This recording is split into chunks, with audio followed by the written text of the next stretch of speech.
কিয়ামতের আগে বড় বড় 10টি আলামত আসবে, যা রাসূলুল্লাহ সাল্লাল্লাহু আলাইহি সাল্লাম আমাদের জানিয়ে দিয়েছেন। 1 নম্বর হচ্ছে দজ্জালের আগমন। একজন অন্ধ চোখের প্রতারক নিজেকে রব দাবি করবে। তার হাতে থাকবে নানা মুজিজার মতো পরীক্ষা। জাহান্নামকে জান্নাত ও জান্নাতকে জাহান্নাম বানাবে। সে 40 দিন দুনিয়ার বুকে ঘুরে বেড়াবে এবং ঈমানদারদের পরীক্ষা করবে। 2, ঈসা আলাইহিস সালামের আকাশ থেকে অবতরণ। দাজ্জালকে হত্যা করার জন্য ঈসা আলাইহিস সালাম আবার আসবেন।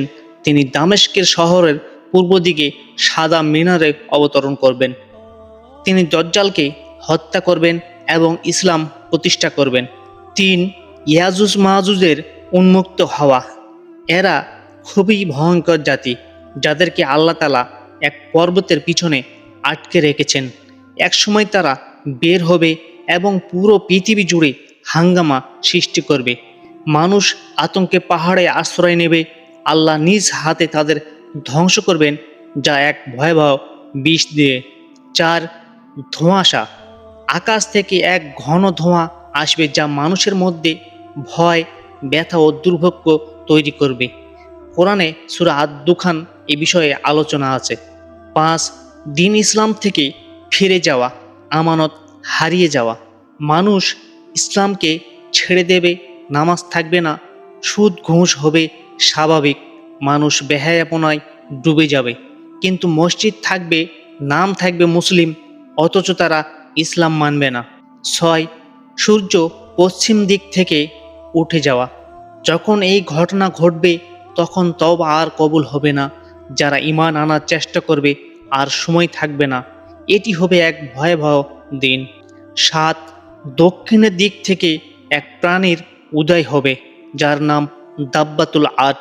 এ এক অদ্ভুত জানোয়ার জমিন থেকে বের হবে, মানুষের সাথে কথা বলবে, কে মুমিন আর কে কাফের তা জানিয়ে দেবে।